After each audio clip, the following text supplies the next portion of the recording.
자, 68페이지요. 여기선 생태계의 구조와 기능 이런 것들을 배우고요. 아래쪽에 생태계의 구성 요소. 이거는 통합과학에 나오는 내용이니까 그림, 그래프와 같이 간단하게 정리를 해보도록 합시다. 간단하게 정리할게요. 생태계의 구조. 일단 개체라는 단어가 있고요. 개체군이라는 단어가 있고요.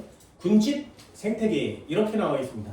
거기에 개체군이라는 단어를 배워야 되고요.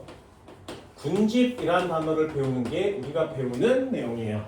생태계 중에 개체군과 군집 이렇게 배우는 건데 개체군에 쓰세요. 한 종 이렇게 쓰는 거고요. 군집은 여러 종 이렇게 쓰는 겁니다. 예를 들어서 강아지, 개 있으면 종류가 되게 많다고 그랬어요. 근데요, 뭐 치와와 뭐 이런 개도 있지, 시바 뭐 이런 개도 있죠. 진도 이런 개도 있지, 그지? 이런 애들은 다 개죠, 개. 그럼 이렇게 생긴 무리를 한 종이라 그래요. 이 한 종을 다른 말로 개체군이라고 하는 겁니다. 다시 한번 고양이라는 애들도 있는데 고양이 종류 뭐였지? 페르시안. 뭐 점박이 고양이, 뭐 털 고양이, 마른 고양이, 뚱뚱한 고양이, 뭐 여러 가지 고양이가 있겠죠, 그죠? 모양과 생김새는 좀 다르지만 얘네들은 종 맞지, 그지? 요걸 개체군이라고 해요. 개체군은 하나의 종을 의미합니다. 그럼 이 종을 합쳐서 개와 고양이를 통틀어서 뭐라 그래? 군집이라고 하는 거예요. 근데요, 개체군은 한 종을 얘기하는 겁니다. 그 사이즈를 보면 개체라는 애가 있고요. 개체는 뭐야? 한 마리. 요걸 개체라 그래요. 개체는 한 마리. 한 종이면 개체군, 여러 종이면 군집. 그걸 다 통틀어서 비생물적 요소까지 통틀면 생태계라고 쓰는 겁니다. 그래서 크기가 개체, 개체군, 군집, 생태계. 제가 커지는 거 맞죠? 생태계에 대한 내용을 간단히 신경 써보도록 합시다. 이거 들어가 볼까요? 생태계. 생태계는 두 종류를 합치는 거예요. 예를 들면 생물적이라는 단어를 쓰고요. 니네 책에도 두 개로 나뉘어져 있어요. 그래서 생물요소라고 씁니다. 그리고 더하기가 중요한 거예요. 비생물적 요소 이렇게 쓰는 거죠. 이 두 가지를 합쳐서 생태계라고 합니다. 생태계를 얘기할 때 생물만 얘기하지 않습니다.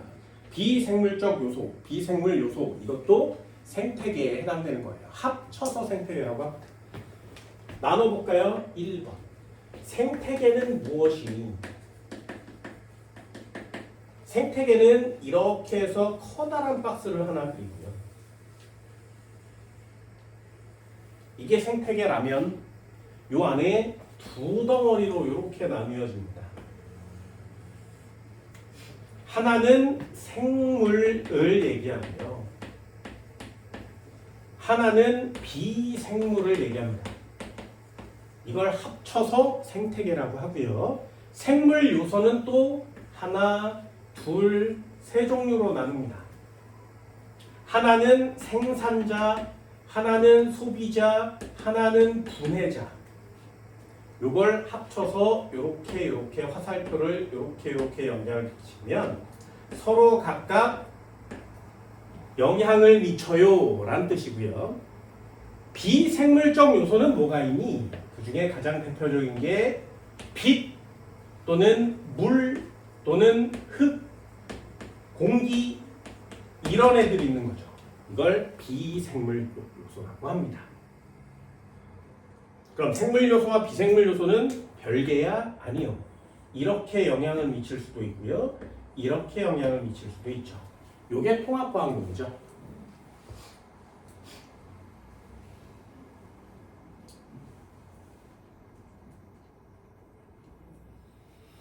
또 이 뒤쪽에 비생물과 생물 요소와의 관계, 생물 요소와 비생물 요소와의 관계 이거는 통합과학에서 배우는 내용이어서 나중에 수능 볼 때 쓰시면 되고요.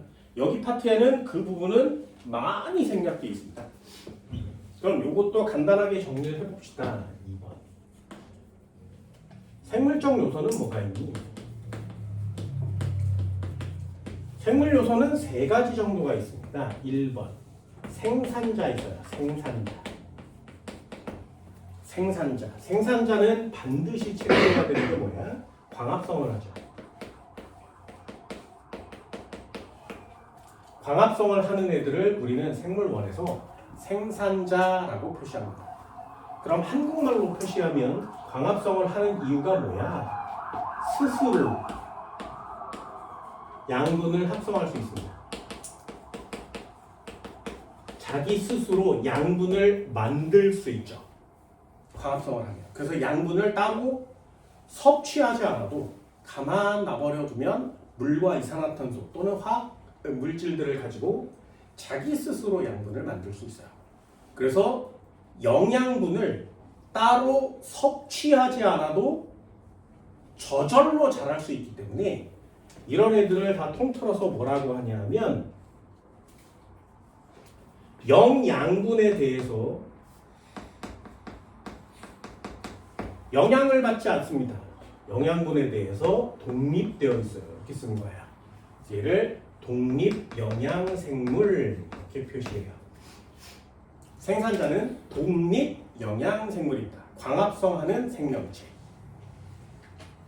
그럼 우린 광합성하는 생명체의 예들도 보셔야 되겠죠. 가장 대표적인 게 식물입니다.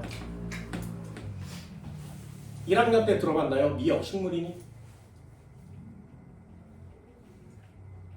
동물이니? 그건 아니죠. 식물이에요. 그럼 다시요. 김 식물이니? 아니에요. 네, 식물에 사는 애들은 육지에 있어야 된다 그랬어요.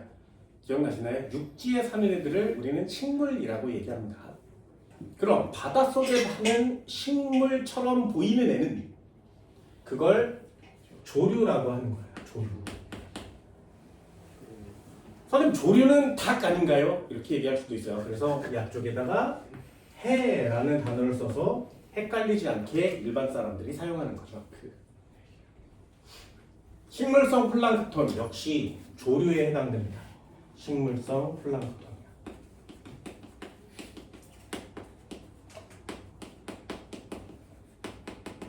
미역, 다시마 이런 애들이 다 조류에 해당하는 내용이죠.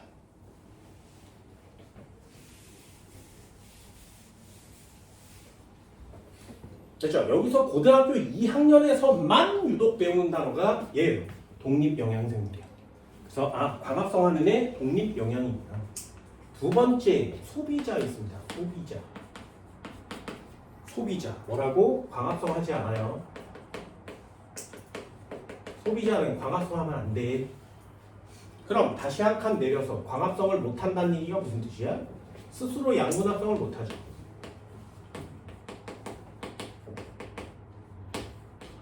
스스로 양분 합성을 할 수 없습니다.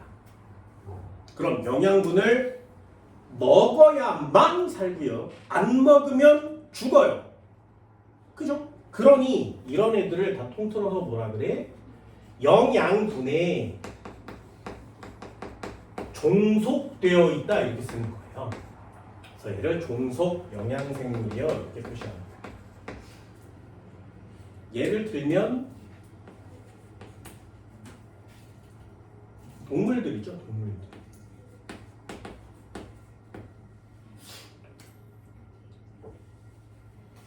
그렇죠. 풀 뜯어먹는 애, 고기 뜯어먹는 애.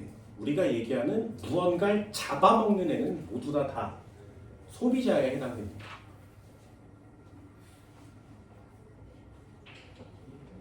그렇죠. 그 중에 생산자를 뜯어먹고 사는 애. 걔네들을 뭐라고 하냐면 초식 동물이라고 하거든요. 생산자를 막바로 뜯어먹는 애. 소비자, 초식 동물 중에 특히 생산자를 이렇게 뜯어먹었으니까 소비자 중에 첫 번째라는 뜻이에요. 그래서 이걸 1차 소비자라고 합니다. 그럼 1차 소비자를 잡아먹는 애는 몇 차 소비자? 2차 소비자. 이렇게 되는 거죠. 소비자는 몇 차에 따라 나뉘어지는데 누가 무엇을 먹느냐에 따라서 1차와 2차가 정해집니다. 인간은 이것저것 다 처먹죠. 그래서 우리는 뭐 최종 소비자, 뭐 잡식성 뭐 이렇게 얘기하는 거예요. 별로 어려운 단어 없고요. 2학년에 해당하는 단어는 종속 영양이라고 했어요. 3번이요. 분해자. 분해자. 광합성 하니? 안 합니다.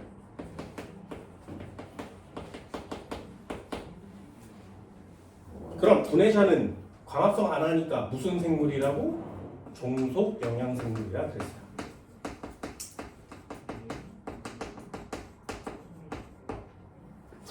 됐죠? 그럼 종속 영양 생물인데 누구는 소비자고 누구는 분해자야? 그래서 분해자만을 독특하게 인간들의 정의에 의해서 정의해요. 생물원에서 정의한 인간에 의한 분해자의 정의는 뭐야? 사체라든가 배설물이라든가 노폐물이라든가 이런 걸 먹고 살면 그걸 특히 분해자라고 합니다. 동물이나 식물이 죽었어. 그럼 그 녀석을 다시 분해해서 자연계로 되돌려주면 우린 그걸 분해자라고 한다 그랬어요. 생물학적 용어라고 그랬죠. 고등학교 1학년 통합과학 시간에 나는 뭐라고 얘기했냐면 야, 인간도 소비자이지만 분해자이기도 하지 않니? 라고 얘기했어요. 니네 동물의 사체 안 먹어? 사체만 먹죠. 그죠? 동물을 다 죽여서 먹잖아요. 튀겨서 먹잖아? 구워서 먹잖아? 살아있는 애 뜯어먹어본 적 있니? 니네? 맛있겠네. 그죠? 그럼 배설물 먹어본 적 없다고? 니네? 과일은 다 배설물입니다. 되니? 니네가 먹는 과일은 식물이 싸놓은 배설물이에요. 그럼 니네 배설물 먹잖아요. 사체도 먹고 배설물도 먹는데 왜 니네는 분해자가 되냐? 인간을 분해자로 정의하면 인간이 너무 초라해 보이는 거죠. 그래서 인간은 소비자에다 집어넣는 겁니다. 됐나요? 그래서 분해자에 아예 예를 정해놨어요. 세균, 곰팡이, 버섯 이런 애들을 분해자라고 합니다.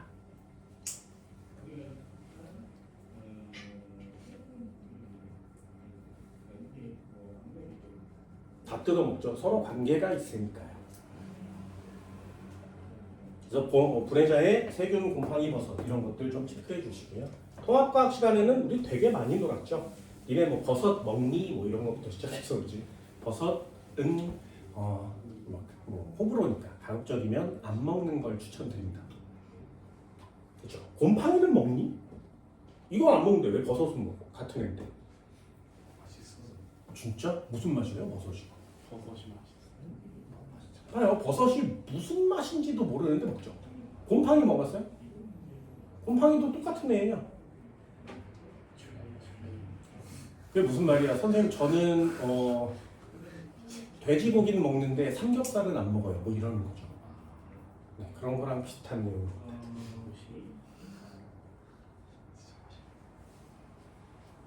내가 아는 선생이랑 똑같은 얘기를 하죠. 형님 저는 회는 싫어해요. 근데 초밥은 좋아해요. 이게 뭐지? 비슷한 얘기예요. 저는 버섯은 먹는데 곰팡이는 안 먹어요. 이게 같은 말입니다. 그래서 요건 그냥 알아두세요. 단어를 외우는 거야. 세균, 곰팡이, 버섯, 분해자에 해당하는구나 라고 쓰면 돼요. 나중에 생물 선생한테 인간도 분해자 아닌가요? 뭐 이렇게 따지면 안 돼요. 안 돼. 그때 통합과학용이죠. 그죠? 그리고 빛과 뭐 생물, 그래서 뭐 잎이 두꺼워요, 얇아요, 뭐 이런 것들도 가르쳐 드렸고요. 온도와 생물, 뭐 물과 생물, 뭐 이런 것도 전부 다 가르쳐 드렸습니다. 노루는 언제 새끼 난다고? 코스모스는 언제 꽃이 핀다고? 이게 다 통합과학용이죠. 생각해보면 통합과학의 생태계도 엄청나게 많이 중요한 내용이 되는 겁니다. 얘들을 알아두세요. 69페이지 2번이요.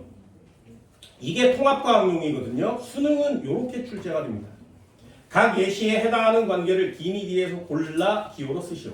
고라니 밑줄, 풀 밑줄. 그럼 고라니 생물이니? 네. 풀 생물이니? 됐나요? 그럼 얘는 디귿 이렇게 쓰는 거죠. 느티나무가 햇빛을 받아 광합성을 했대요. 느티나무 생물이니? 네. 햇빛 비생물이죠. 그럼 생물과 비생물의 관계인데 화살표도 신경 쓰셔야 돼요. 그럼 얘는 느티나무가 있었는데 햇빛을 받아야 광합성하는 거 맞지? 그러니 비생물에서 생물 쪽으로 화살표가 돼야 됩니다. 기억이라고 쓰는 거예요. 지렁이에 의해 토양의 통기성이 높아진다. 그럼 통기성이 높아지는 건 지렁이가 토양한테 영향을 미치는 거 맞죠? 얘는 니은이라고 쓰셔야 되고요. 식물에 낙엽이 쌓여 분해되면 토양이 비옥해진다. 그럼 식물은 생명체고요. 토양은 비생물이지. 그럼 식물이 죽어서 토양한테 영향을 미쳤으니까 생물에서 비생물 쪽으로 화살표가 돼야 돼요. 얘도 니은입니다. 늑대 생물이고요. 먹이가 되는 사슴 도생물이죠. 그럼 얘는 늑대도 생물, 사슴도 생물이니까 디귿. 한 식물에서 강한 빛을 받은 잎은 약한 빛을 받은 잎보다 잎의 조직이 발달하여 두껍다. 그럼 잎의 조직이 발달하는데 영향을 미치는 건 빛 맞죠? 빛에 의해서 생물이 변하는 거예요. 기억 이렇게 쓰시는 거예요. 이 시험 문제는 통합과학에서도 중요하게 다루는 만큼 얘를 보고 어느 방향으로 화살표를 쳐야 되는지를 골라내는 게 여러분들 수능 시험 문제가 통합과학용으로 출제가 될 겁니다. 반드시 체크해 주시고요. 통합과학에서 배웠었던 내용이 70페이지에 쭉 나와 있습니다. 거기에 얘들을 읽어보시고 이게 누구의 어떤 관계에 해당하는지를 체크하시는 거예요. 됐나요? 생산자, 소비자 너무 유치하니까 풀어버립시다. 초등학교 때부터 배우죠. 생산자, 소비자 두 개. 지워요. 자, 두 번째 단어도 한번 해볼까요? 71페이지. 물질의 순환과 에너지의 흐름. 거기다가 제목에 꼭 씁니다. 물질의 순환과 에너지의 흐름. 이름이 좀 다르죠? 물질은 순환합니다. 자연계에서 물질은 순환하는데 에너지는 순환이라는 단어를 쓰지 않아요. 흐름이라는 단어를 쓰거든요. 그래서 에너지는 순환하지 않습니다.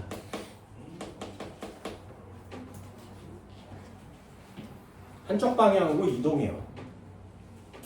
그래서 제목으로 맞추시는 거죠. 물질의 순환, 물질은 순환하는구나, 자연계에서. 그럼 빙글빙글 돌겠구나. 그런데 에너지는 빙글빙글 돌아서 순환하지 않는구나. 한쪽 방향으로만 이동하는구나. 그래서 흐름이라는 단어를 쓴다 했습니다. 됐죠? 하나는 꼭 체크해 주시고요. 그렇다면 여기서 배우는 물질의 순환은 되게 다양한데 통합과학 때는 물의 순환도 배우고요. 탄소의 순환을 배워요. 그런데 고등학교 2학년 때는 탄소의 순환과 질소의 순환에 비중을 맞춥니다. 특히 모든 생명체는 다 질소를 가지고 단백질을 만들어야 되거든요. 그래서 단백질의 구성 연소가 CHON이죠. 얘가 없으면 단백질을 만들 수 없어요. 그래서 이 녀석이 도대체 어디서 왔는지가 2학년 물질의 순환의 포인트가 됩니다. 그래서 탄소 순환 말고 질소 순환에 별표를 3개를 쳐드린 겁니다. 물질 순환 해볼까요? 자, 1번. 물질은 순환합니다.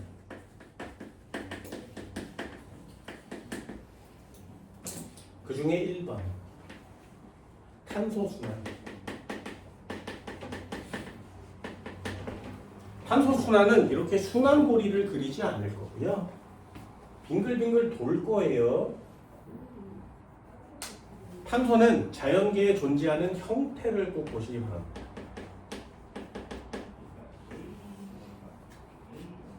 탄소의 형태는 첫 번째 이산화탄소의 형태로 탄소가 순환합니다. 여기에 탄소가 들어있죠.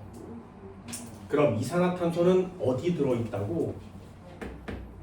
대기 중에 들어있고요. 해수 속에 들어있죠. 그래서 대기와 해수에 이산화탄소의 형태로 들어있습니다.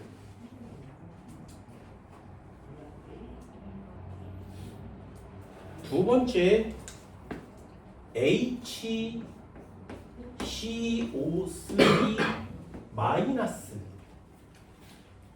여기에 탄소가 있어요. 이 녀석은 어디에 많이 들어있니? 물속에 많이 들어있습니다. 물속에서는 요 이온 상태로 존재해요.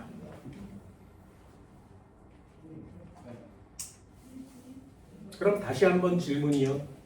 대기와 해수에 있는 이산화탄소가 많을까요? 물속에 있는 HCO3-가 많을까요?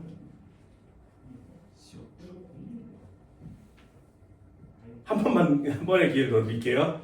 이산화탄소의 형태로 공기 중에 있는 양과 물속에 녹아있는 양을 다 합친 게 많을까요? 물속에 들어있는 이온의 양을 다 합친 게 많을까요? 됐어요?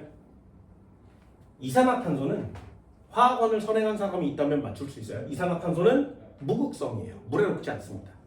물에 녹지 않으면 해수에 많은 양이 녹아있겠니? 적은 양이 녹아있겠니? 적은 양이요. 그럼 대기 속의 이산화탄소는 질소 몇 퍼?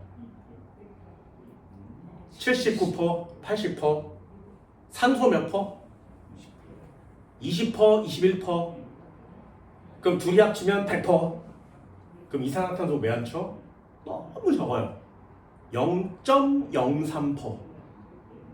되니? 그래서 공기 중에 이산화탄소와 물속에 있는 이산화탄소는 양이 매우 적습니다. 그렇다면 무극성 분자가 존재할 수 있는 확률이 높은 건 누군가와 결합되어 있는 상태예요. 그래서 요 HCO3-가 이산화탄소보다 좀 더 많습니다. 니네 혈액 속의 이산화탄소도 요 상태보다 요 상태로 혈액에 녹아 있어요. 그래서 좀 더 많습니다. 두 번째, 세 번째 CaCO3의 형태로 존재합니다.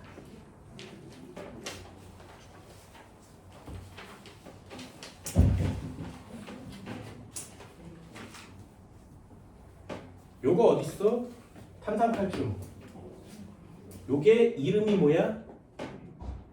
탄산칼슘. 이름이 뭐라고? 석회석이에요. 석회석. 석회석입니다.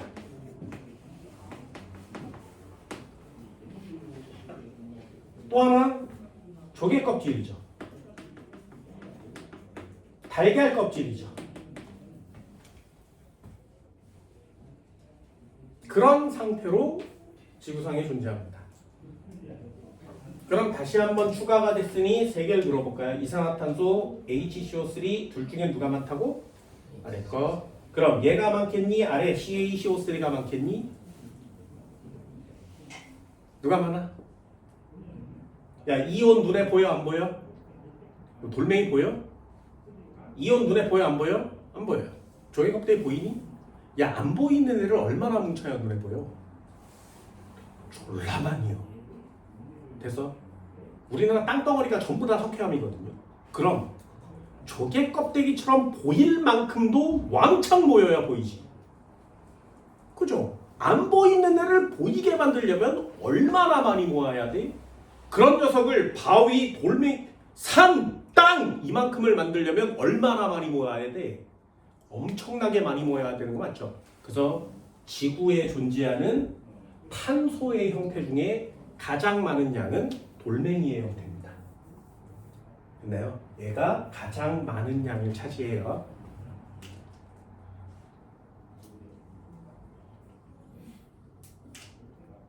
어렵지 않죠? 그리고 또 하나 마지막 단어입니다. 유기물의 형태로 존재합니다. 예를 들면 포도당 같은 녀석이죠. C6H12O6 이렇게 쓰지. 여기 C 있죠. 유기물이라고 합니다. 또는 석탄, 석유 같은 애 들어있죠. 화석 연료라고 합니다.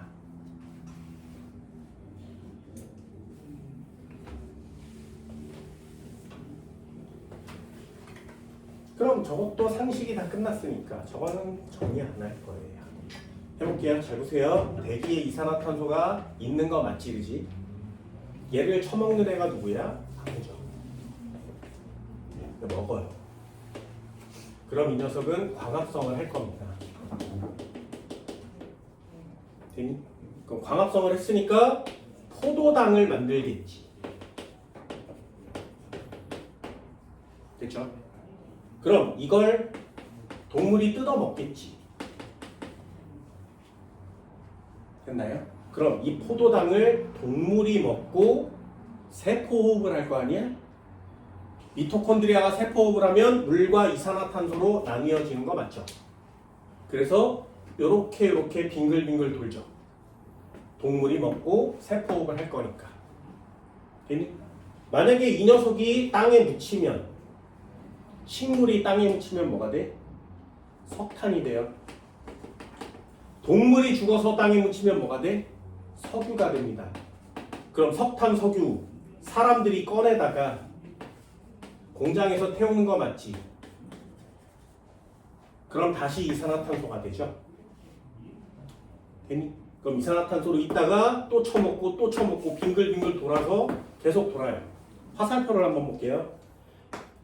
광합성 했어, 처먹었어, 이산화탄소로 다시 나왔어, 빙글빙글 도는 거 맞지? 죽었어, 다시 꺼내 썼어, 다시 이산화탄소로 갔어. 빙글빙글 도는 거 맞죠? 순환은 이런 거예요. 어느 지점에서 시작해도 그 위치까지 되돌아올 수 있어야 돼요. 그게 순환이에요. 고리가 하나라도 끊기면 순환이라고 얘기하지 않습니다.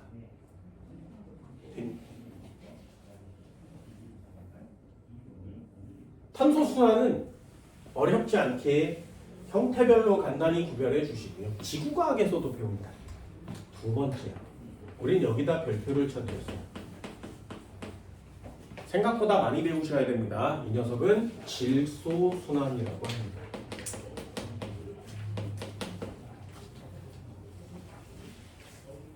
상식으로 알아둘까요?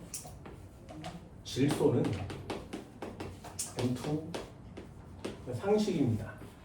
우리 몸속에 단백질을 만들 때요. DNA, RNA를 만드는 원료가 됩니다. 그래서 질소를 우리 몸에 집어넣지 않으면 단백질을 만들지 못해요. 단백질을 못 만들면 효소 호르몬을 못 만듭니다. 효소 호르몬을 못 만들면 우리 몸뚱아리를 제대로 유지시킬 수가 없죠. 그리고 내 몸은 머리끝부터 발끝까지 모두 다 단백질이거든요. 그럼 전부 다 질소가 필요해요. 또 하나, DNA, RNA의 원료가 돼야 돼요. DNA, RNA를 만드는데 질소가 필요합니다. 그럼 DNA, RNA를 만들 때 질소가 필요한데 질소를 먹지 않으면 DNA, RNA를 못 만들어요. 그럼 세포 분열을 할 수가 없지. 그럼 그냥 뒤지는 거죠. 그만큼 질소가 중요해요. 그런데도 불구하고 이놈의 질소는 결합력이 너무 셉니다. 매우 안정돼 있어서 생명체가 저 질소 기체를 직접 이용하지 못합니다.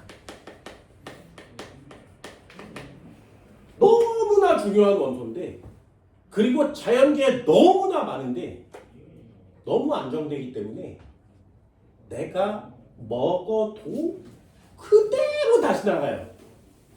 그러니까 여러분들은 저 질소를 누군가가 변환시켜 놓은 걸 처먹는 방법밖에 없습니다. 그래서 질소 순환이 중요합니다.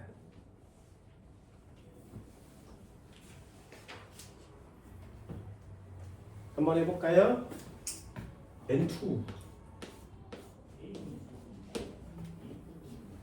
N2는 생명체가 직접 이용할 수 없다고 그랬습니다.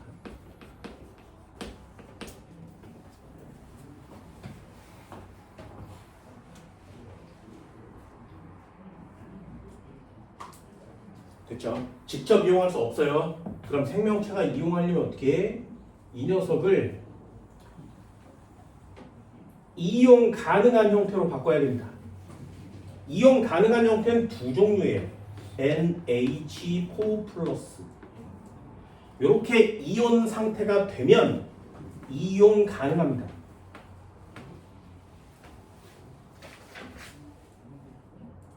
한 번만 더요. 질소는 생명체가 이용할 수 없어요.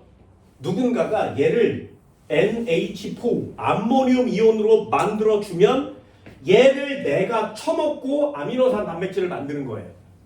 되니? 만약에 과학에 이 자연계에 이 과정을 해주는 애가 없다면 지구상의 동물체는 살 수 없습니다. 그만큼 이 과정이 생물학에서 엄청나게 중요한 과정이 되는 거죠. 되니? 한 번만 더요. NH4+를 NO3- 바꿔주는 과정도 있습니다. 이것도 이용 가능해요. 그래서 생물이 동물과 식물이 이 형태가 돼야 먹을 수 있습니다.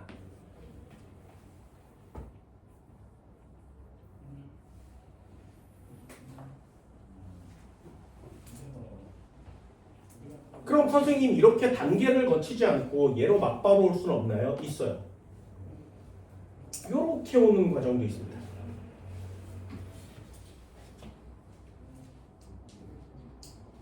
그럼 선생님 이건 순환이 아니잖아요. 그치? 얘에서 시작해서 이렇게 가고 이렇게 가면 이 녀석은 계속 줄어들 거 아니겠니? 순환이 되려면 원래 제자리로 되돌아와야 되거든요. 그럼 순환이 되려면 어떻게 해야 돼? 얘를 이렇게 꺼내다가 여기다가 다시 넣어주는 거예요. 이게 순환고리인 거죠. 다시 한번요. N2가 있었어. 이게 어떻게 나와도 맞추셔야 돼요. 이렇게 가서 뭘로 만들어? NH4+로 만들어주는 과정이 있고요. 이렇게 가서 뭘로 만들어? NO3- 만들어주는 과정이 있고요. NH4를 NO3로 만들어주는 과정이 있습니다. 그러면 이 녀석을 이렇게 생물체가 처먹는다 그랬지. 동물과 식물이 먹을 거고요. 그렇지. 죽으면 다시 되돌아옵니다. 그럼 NO3를 N2로 바꿔줘야 빙글빙글 도는 거 맞죠? 화살표 방향과 물건 이름들은 반드시 꼭 정리를 해두셔야 합니다. 됐죠? 여기를 1번이라고 할게요. 여기를 2번이라고 합시다. 얘를 3번이라고 할게요. 요 녀석을 4번이라고 할게요.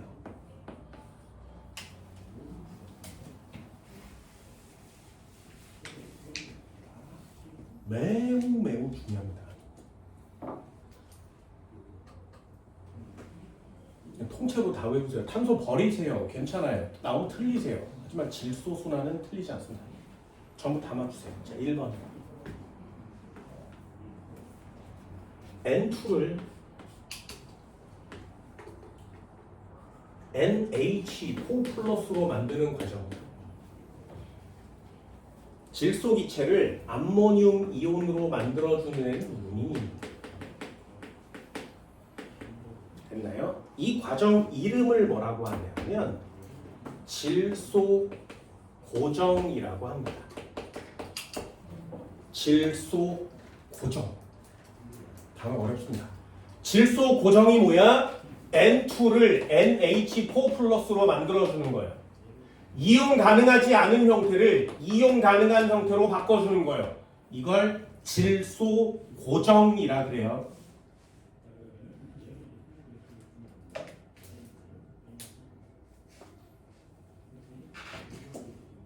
되니? 얘가 질소 고정을 해주지 않으면 인간은 몸 안에 질소를 섭취할 수가 없어요. 단백질을 만들기가 너무 어렵습니다. 그래서 생명체가 발달하기가 어렵습니다. 그런데 우리 지구에 이 질소 고정을 해주는 애가 몇 명 없습니다. 그 중에 가장 대표적인 예가 있는데 그 애를 그냥 이렇게 갖고 와서 질소 고정 세균이라고 합니다. 질소 고정 누가 해주니? 그러면 질소 고정 세균. 다시 한번요. N2를 NH4 플러스로 바꾸는 작용 이름을 뭐라고 한다고? 질소 고정이요. 누가 해준다고? 질소 고정 세균이요. 가장 중요한 단계이기 때문에 질소 고정 세균 이름도 좀 외웁니다. 얘를 뿌리호 박테리아라고 합니다.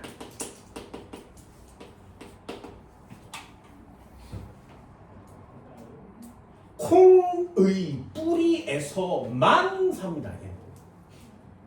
다른 데서 살지 않아요. 만약에 이 뿌리옥 박테리아가 니네 목 기관지에 살면 니네 단백질을 섭취하지 않아요.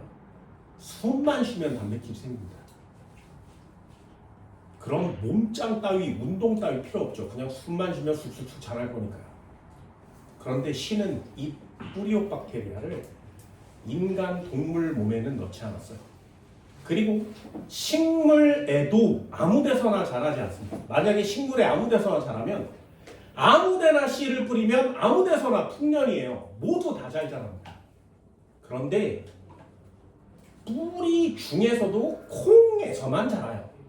그래서 콩은 비료를 뿌리지 않고 그냥 놔둬도 저절로 잘 자라요.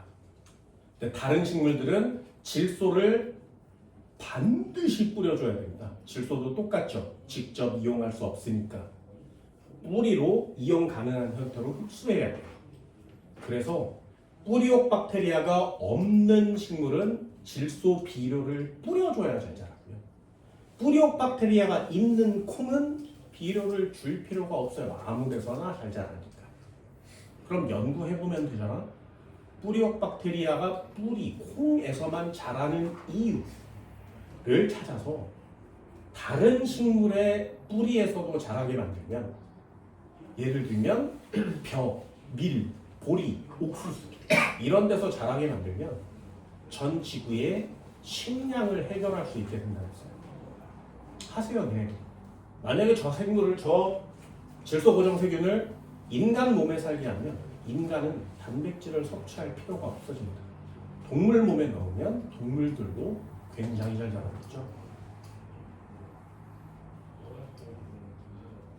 네, 이거 연구하는 사람 있다고요?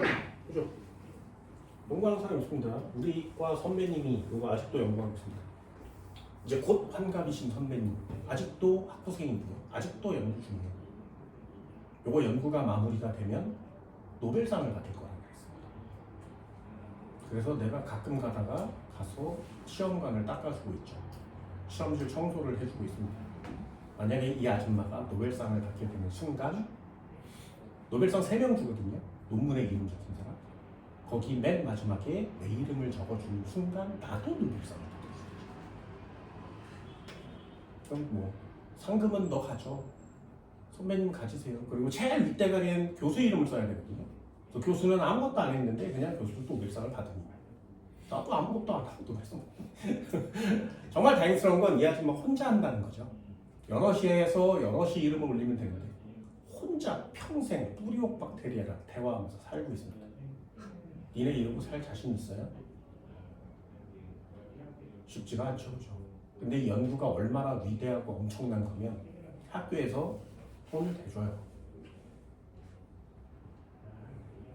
제발 부탁이니까 성과 좀 내라. 그러면 그 학교는 우리나라 최초로 노벨상 후보생을 발표해요. 만약 이 사람 노벨상을 탄다면 우리나라 최초의 과학 노벨상 수상자가 되겠죠. 그럼 그 대학교는 노벨상 수상자를 배출한 대학교가 될 거예요. 대단하지. 투자의 명목으로 하고 있습니다. 만약에 실패하고 죽으면 어떻게 돼? 그럼 그 뒤에 누군가가 해야 되겠죠. 그게 과학이라는 거니까.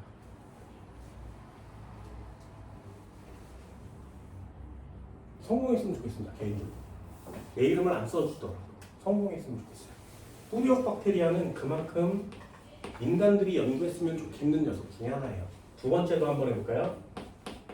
NH4 플러스를 NO3와 이렇게 만드는 과정도 있습니다. 이걸 뭐라고 하냐 하면 질산화 과정이라고 합니다. 이네 책에는 작용이라고 나오나요? 질산화. 얘네도 작용이라고 배우죠? 작용. 질소 고정, 작용, 질산화, 작용. 요 NO3- 이름이 질산 이온이거든요. 그래서 암모늄 이온을 질산 이온으로 바꿔주는 걸 질산화 작용이라고 합니다. 세균 이름을 좀 외워주시면 되는데 세균 이름은 쉬워요. 질소 고정하는 애가 누구라고? 질소 고정 세균이요. 그럼 질산화 작용하는 애는 누구겠니? 그냥 이름 쓰시면 돼요. 질산화 세균이요. 지구는 모든 것들이 다 세균이 합니다. 니네 몸에 소화 누가 해? 세균이 해요. 흡수 누가 해? 세균이 해요. 우리 몸의 세균도 미치도록 다양하게 많죠. 얼마나 고맙니? 생명체를 살아가게 만들어주는 애가, 지구를 유지하는 애가 세균이고 미생물학과는 안 갈 수가 없지. 하나 더 해볼까요? NO3-를 N2로 다시 되돌려주는 거. 다시 되돌려주는 거. 이걸 뭐라고 하냐면 탈질산화라고 합니다.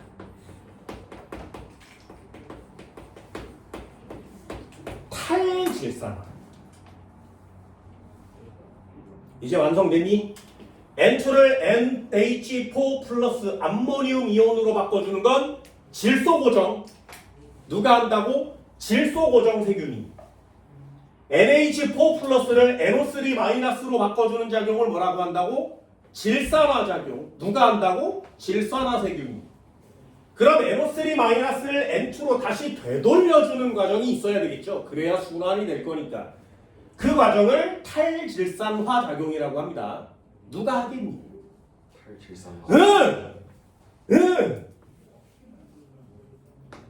탈질산화 세균입니다.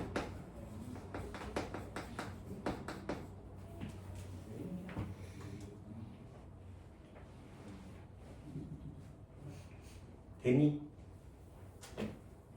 1번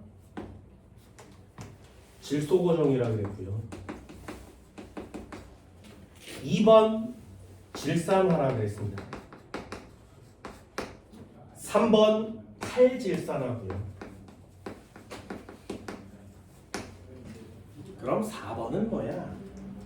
생물이 처먹는 거야. NH4 플러스와 NO3-를 생물이 먹습니다. 생물이 왜 먹어?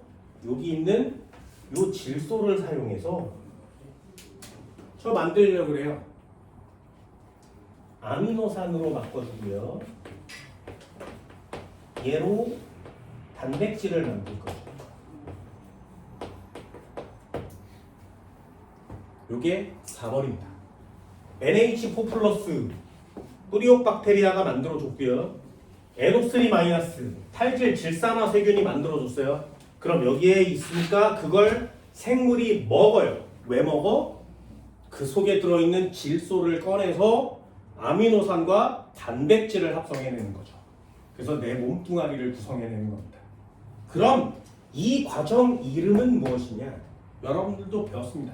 질소를 이용해서 작은 이온을 연결시켜서 아미노산을 만들고 이 아미노산을 또 연결시켜서 단백질로 만드는 단백질 합성이요. 물질 대사 중에 두 글자요. 되니? 합성하면 이화라 그래? 동화라 그래? 그래서 무슨 동화? 질소 동화요.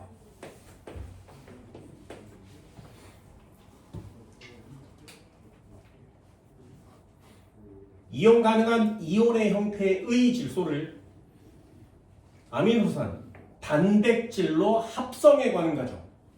그걸 질소 동화라고 합니다. 그래서 여기는 단어들이 생각보다 많이 까다롭거든요.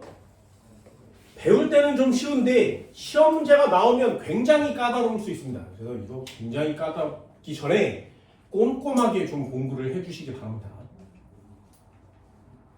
되니 이 4번이 질소 동화가 되는 거죠. 그럼 마지막 화살표요. 선생님 저건 뭐야? N2가 NO3-로 바뀐대요. 이게 자연계에 생명체가 없을 때, 질소고정 생명체가 없었을 때도 요 과정은 있었어요. 누가 해주니까? 번개가 해주니까. 번개가 치면 공기 중에 산소와 질소가 만나서 요 녀석이 태어납니다. 자연계에 쌓이는 거죠. 번개 칠 때까지 기다릴 수 없잖아요. 그러니 세균이 질소고정 세균, 탈질소 세균, 질산화제 이런 세균들이 질소 순환에 가장 큰 역할들을 하는 거죠. 번개를 다른 말로 뭐라고 하냐면 공중에서 방전이 일어났어요. 이렇게 얘기해요. 그래서 공중방전이라고 합니다.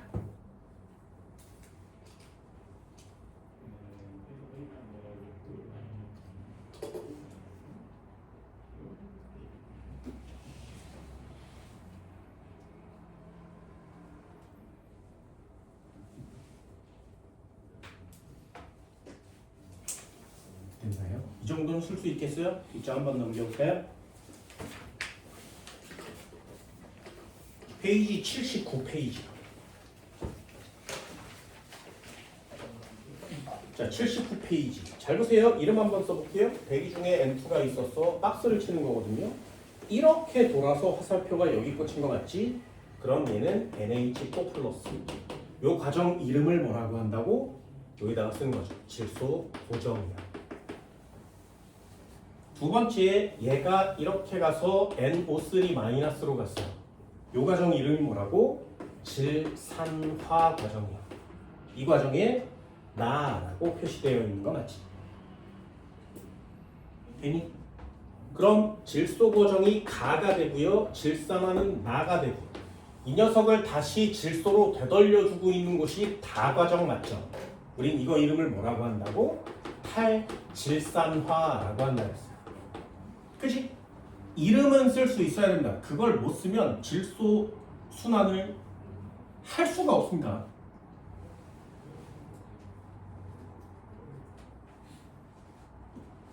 그럼 이 녀석을 이렇게 가서 B가 먹고 있죠.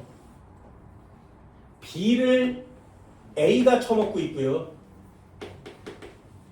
A를 다시 C가 먹은 후에 B도 C가 먹은 후에 다시 되돌려주고 있죠. 그렇죠? 그럼 이 녀석도 이렇게 가서 B가 먹어주는 거 맞지? 그럼 니네 땅 파서 이거 쪽쪽 빨아먹어 본 적 있어? 없잖아요? 그럼 이걸 빨아먹어주는 애가 누구야? 식물이요. 그래서 여기가 생산자가 됩니다. 땅에 빨대 꽂고 먹기 싫잖아요. 그러니 누군가가 처먹어 주면 우린 그걸 뜯어먹기만 하면 되지. 그죠? 당연한 거 아니에요? 그럼 생산자가 먹으면 소비자가 그걸 뜯어먹고요. 생산자가 죽으면 소비자가 죽으면 C가 먹고 다시 자연계로 되돌려주는 거 맞죠? 얘가 분해자가 되는 거죠. 되셨나요? 거의 체크 하나도 해가요. 요거 N2를 이렇게 해서 요 녀석을 직접 바꿔주는 애가 공중방전인 거죠. A, B, C는 무엇인가? 이 이용 가능한 애를 가장 최초로 흡수한 애 B가 분해자예요. 생산자예요. 생산자를 처먹은 애 소비자예요. 소비자를 분해한 애 분해자예요. A, B, C 쓸 수 있겠죠. 가나는 가는 어떤 거지? 가는 질소 고정, 나는 질산화, 다는 탈질산화. 세 가지가 제일 중요한 내용입니다.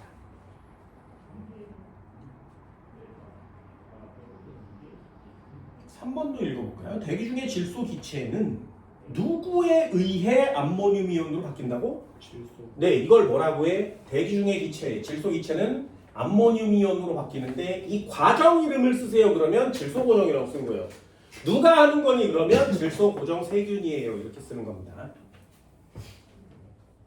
얘는 질소 고정 세균이라고 쓰셔야 되겠죠. 대기 중의 질소 기체의 일부는 누구에 의해 질산 이온으로 바뀐다고? 번개요. 번개란 단어가 없죠. 공중방전 이렇게 쓰는 거예요. 식물체에 포함된 질소화합물은 누구를 따라 이자 비이동대에 뜯어 먹는 거예요. 이걸 먹이 사슬이라고 하는 거죠.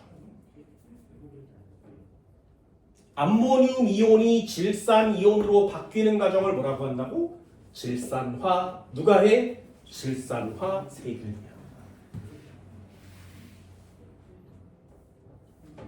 4번도 읽어볼까요? 식물은 질소 기체를 직접 이용할 수 없다. X. 뿌리옥 세균, 뿌리옥 박테리아예요. 아조토박터, 남세균은 가 과정에 관여합니다. 여러분들은 뿌리옥 박테리아라고 치면 됩니다. 2번 동그라미. 나는 탈질산화 X. 나는 질산화죠. C는 분해자라 그랬습니다. 사체나 배설물. 네. 암모늄 이온으로 분해한다. 맞죠? 동그라미. 암모늄 이온과 질산 이온은 식물에 흡수돼요. 네. 생산자가 흡수하는 거 맞죠? 동그라미. 어때요? 질소 고정? 배울 땐 쉽죠. 잘 배워보세요. 그러니까 한 번 배우고 난 다음에 잊어버리지 않습니다.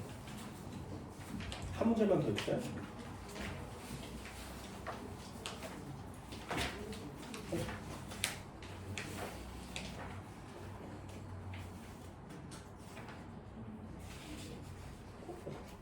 (117페이지요)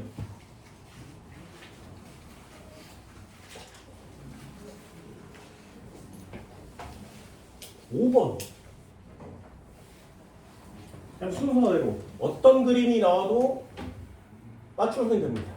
여기가 기억 맞지? 여기 이름은 NH4+. 기억 이름은 뭐야? 고정. 그치? 그럼 이 녀석을 이렇게 NO3-로 만드는 과정 이름은 뭐라고? 질산화. NO3를 다시 N2로 바꿔주는 애는 뭐라고? 탈질산화. 이러면 되죠? 이렇게 연습을 해보시면 문제를 좀 쉽게 맞출 수 있습니다.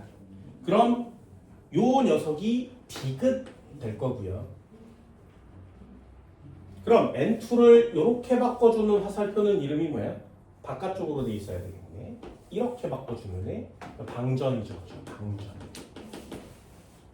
별로 중요하지 않고요. 이 녀석 중요해요. NH4+를 단백질로 만들고요. NO3를 단백질로 만드는 과정이 있지. 뭐라고? 질소. 네, 동화요. 여기에 니은이라고 쓰시면 되겠네요. 뿌리옥 세균은 누가 하는 거라고? 고정하는 애 맞죠? 기억 동그라미. 니은은 탈질선환이 X. 디귿은 세균이 관여해. 네. 이름은 탈질산화 세균. 쉽죠? 맨 앞쪽에 난이도가 제로에 가까운 기본 시험 문제랑 중단원 마무리 시험 문제 좀 고난이도의 시험 문제랑 내용 똑같죠? 왜요? 변함이 없으니까요. 그래서 얘는 난이도에 상관없이 모두 다 맞춰내셔야 된다. 질소 고정은 그만큼 중요하고 대단합니다. 됐죠? 다음 주에 또 잊어먹고 오면 안 돼요. 얘는 꽤 중요한 내용이니까 반드시 꼭 체크를 해주시기 바랍니다.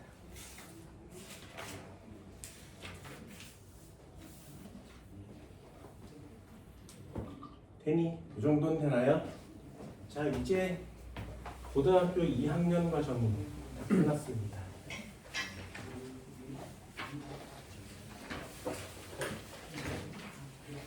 이제 마지막 고등학교 1학년 과정과 아주 약간의 고등학교 2학년 과정을 넣으시면 됩니다.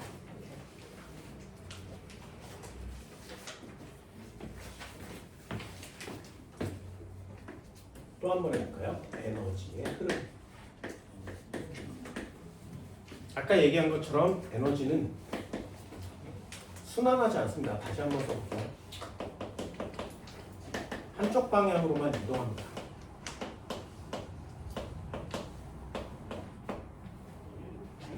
결국에 열 에너지가 돼서 공기 중으로 날아가겠죠.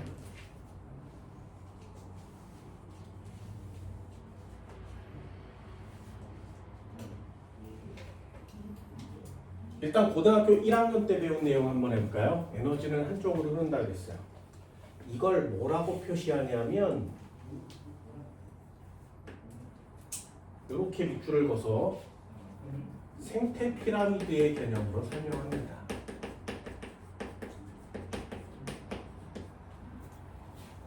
한꺼번에 다 할게요. 맨 아래쪽에 이만한 애가 있고요. 얘를 뜯어먹는 애가 요만큼 있고요. 얘를 뜯어먹는 애가 요만큼 있고 얘를 뜯어먹는 애가 요만큼 있습니다. 여기서 태양빛이 이렇게 쪼여지면 이 빛을 최초로 처먹는 애가 생긴 거죠. 그럼 태양빛을 가장 먼저 처먹는 애 이름은 뭐야? 생산자.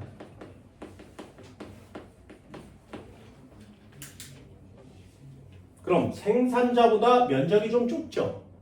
그럼 생산자보다는 양이 적다는 얘기지. 바로 위에 있는 애가 누구라고? 1차 소비자. 그럼 1차 소비자 위에 1차 소비자를 먹고 사는 애 2차 소비자. 그럼 그 위에 3차 소비자 또는 최종 소비자라고 합니다. 생태 피라미드에는 분해자는 표시하지 않습니다. 저기 안에 분해자는 없어요. 그럼 첫 번째도 한번 해볼까요? 상식.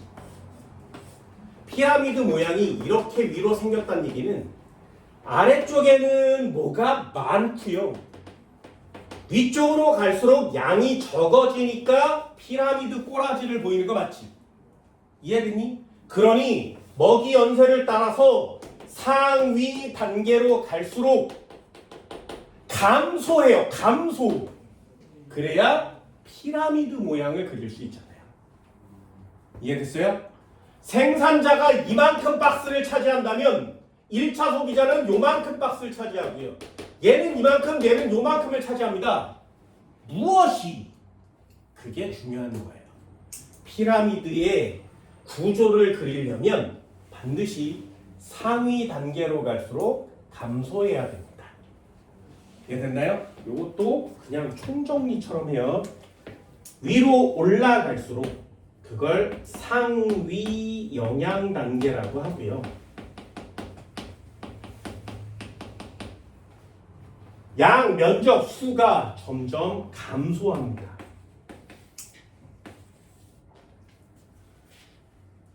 무엇이 감소한다고?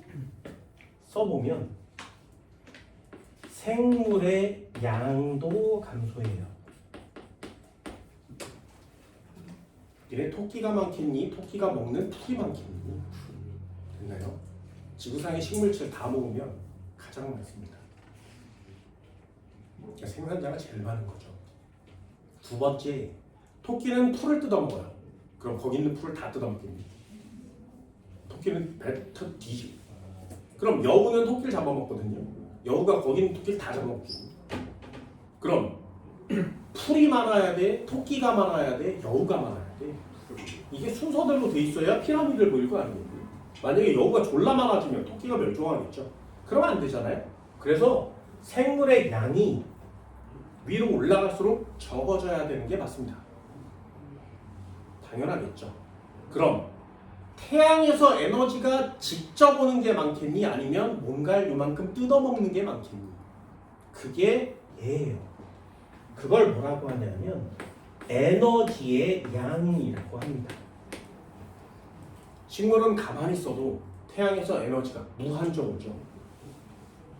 나는 졸라 뛰어다니면서 요만큼 뜯어 먹어야 돼요. 북극곰 보세요. 먹이 하나 먹으려고 미친 듯이 돌아다니지.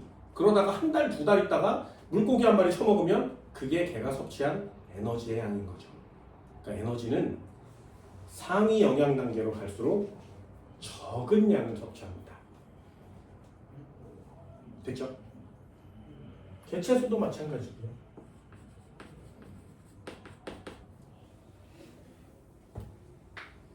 이런 걸로 따지면 상위 영양 단계로 갈수록 다 감소해요. 그럼 위로 올라갈수록 증가하는 거 없니? 상위 영양 단계로 갈수록 증가하는 거. 요거 딱 하나요. 네, 딱 하나요. 북극곰은 홀라 쳐 굶다가 물고기 한 마리를 처먹고 다음 물고기를 잡을 때까지 온갖 고생을 다 하는 거죠. 그때까지 참아야 돼요. 그러려면 요만큼을 섭취한 에너지를 정말 효율적으로 써야 되는 거 맞지? 그럼 식물은요? 에너지가 태양에서 무한정 와요. 에너지 아낄 거야? 니네한테 누군가가 100억씩 매일 줘요. 돈 아낄 거야? 미쳤냐고. 그치? 돈이 없으니까 아끼고 살 거면 안 사고 저거 하나 사 이러고 먹는 거잖아요. 마찬가지지. 생산자는요 에너지를 아낄 필요가 없어요. 그러니 효율이 떨어지는 거죠. 증가하는 건 딱 하나 뭐라고? 에너지 효율이요. 그럼 졸라 감소하는 거 뒤지게 많이 배울 거야? 아니면 증가하는 거 하나 배울 거야? 이걸 하는 게 낫지. 그래서 에너지 효율이 별표인 겁니다.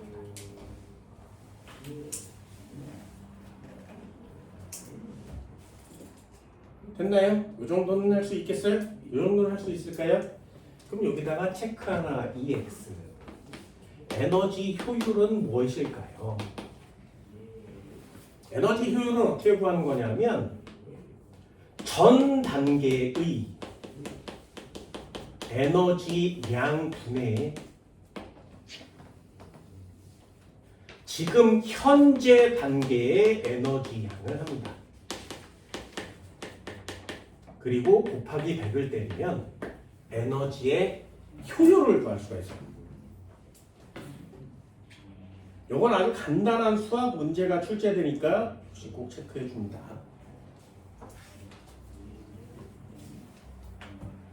여기 책은 되게 복잡하게 나와 있으니까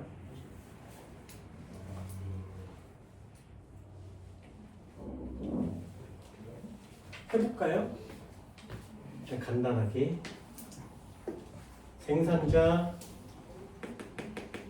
1차 소비자 2차 소비자 3차 소비자 됐죠? 그럼 얘는 1차 2차 3차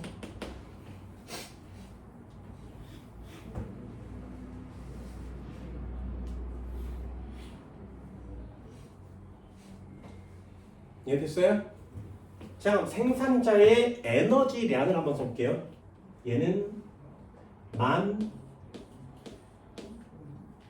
그치? 얘는 1000 그치? 얘는 200 되니? 이해됐어요? 자, 그럼 해볼까요? 생산자의 에너지 효율은 얼마일까요?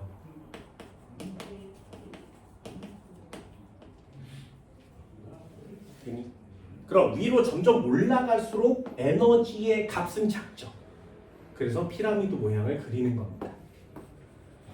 그럼 효율 값을 계산해야 돼요. 얘 지금 10,000이라는 애가 분자야 분모야? 분자값이죠. 생산자가 지금 가지고 있는 거니까. 그래서 이렇게 쓰면 여기에 만이라고 쓰는 거고요. 그럼 밑에 건 누굴 쓰는 거야? 생산자가 가지기 전 단계를 쓰는 거지. 되니? 그럼 태양 에너지는 얼마? 1억 해볼까요? 1억? 1억. 그래서 여기다가 1억을 넣는 거지. 어때요? 생산자의 에너지 효율은 매우 작겠죠? 태양 에너지가 1억밖에 안 되겠니? 이해됐어요? 그럼 한 번만 더요. 1차 소비자의 에너지 효율은 어떻게 구해? 전 단계가 얼마야? 만이요. 현 단계가 얼마야? 1000이요. 곱하기 100 이렇게 구하는 거 맞지? 이해되니? 그럼 한 번만 더요. 2차 소비자의 에너지 효율은 얼마니? 그럼 얘는 전 단계가 얼마야? 1000이요. 현 단계는 20이요. 곱하기 100이요.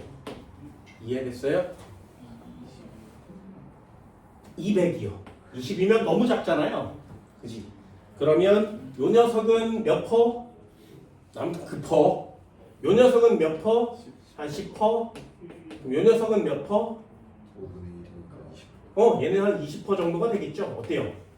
가지고 있는 에너지의 양은 감소합니다. 하지만 효율은 어떻게 돼야 돼? 증가해야 돼요. 되니?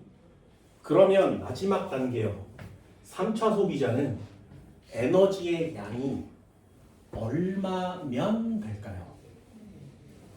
66. 됐어요? 그럼 3차 소비자의 경우에는 밑에가 200이라면 자기가 가지고 있는 값이 x죠. 이렇게 해서 곱하기 100을 때리면 누구보단 커야 돼? 20보다는 커야 되는 거 맞지? 됐나요? 그럼 x값의 범위를 구해낼 수가 있죠. 얼마 이상 또는 얼마 이하여야 돼요. 좀 작아야 되겠죠. 그래야 비율이 커지는 거니까요. 그래서 어떤 유형의 계산형 시험인지 알겠어요? 이건 매우 쉬운 시험제예요. 왜? 올라갈수록 에너지는 감소하는데 효율은 증가해야 되는 건 자연계의 선비고요. 당연한 내용이에요. 그렇다면 내가 니네들한테 숫자를 줄 테니 너 효율 구할 수 있겠어?가 생물학 시험 문제가 되는 거고요. 그럴 때 요 녀석 하나만 체크해 주면 저게 물리 공식처럼 외워야 되는 것도 아니잖아요. 효율은 얼마를 받았는데 얼마를 가지게 됐어? 그게 효율인 거니까 간단하게 공식처럼 계산해 줄 수 있도록 합니다. 이해됐나요? 나머지 다른 내용들은 통합과학에 출제되는 부분이어서 한 번쯤은 읽어보시면 되는 부분인데 우리가 마저 해야 되는 부분이 딱 하나가 있거든요. 거기는 고등학교 2학년 내용이어서 비중을 좀 많이 두고 설명을 할 겁니다. 꽤 어려운 내용이거든요. 그게 위쪽에 나오는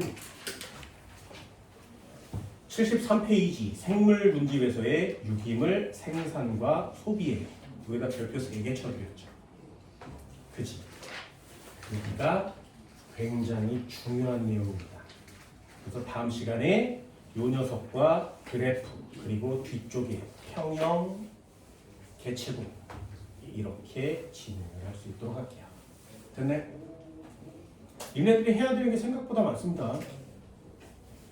특히 이 생태계 파트는 어디서 무엇을 내도 맞추셔야 돼요. 이게 도포마리가 뭔지 알아? 그런 걸 내도 맞추셔야 됩니다. 꾀꼬리가 언제 알랐는지 알아? 그런 것도 맞추셔야 돼요. 굉장히 까다로운 부분이 많기 때문에 책도 많이 읽어보셔야 되고요. 한바탕 골격을 배운 후에 살을 붙여나가면 될 겁니다. 그렇게 진행하도록 할게요. 오늘은 여기까지 고생했습니다.